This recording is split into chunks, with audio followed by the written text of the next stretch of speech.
ஹாய்ங்க. நான் தான் உங்கள் அகிலா இன் ஜெர்மனிங்க.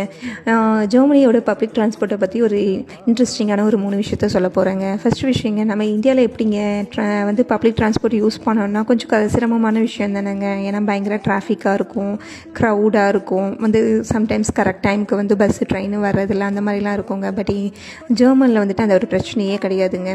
ஸோ பஸ்ஸோ ட்ரெயினும் பயங்கர பங்க்சுவலுங்க. ரெண்டாவதாக வந்துங்க, இந்தியாவில் வந்துட்டு நீங்கள் பக்கத்தில் போனோன்னா ஒரு பஸ்ஸில் ஏறிட்டு கண்ட்ராக்டர் இருப்பாங்க, டிக்கெட் எடுப்போம், அப்படி தானேங்க. இங்கே வந்துட்டு எந்த பஸ்லேயுமே கண்ட்ராக்டே இருக்க மாட்டாங்கங்க. நம்ம வந்துட்டு பஸ்ஸில் ஏறுறதுக்கு முன்னாடியே டிக்கெட் எடுக்கணுங்க. டிக்கெட் வந்துட்டு வயா மொபைல் ஆப் வழியாக எடுத்துக்கலாம், இல்லை ஒவ்வொரு ஸ்டேஷன்லேயும் மிஷின் இருக்குங்க, அங்கே எடுத்துக்கலாங்க.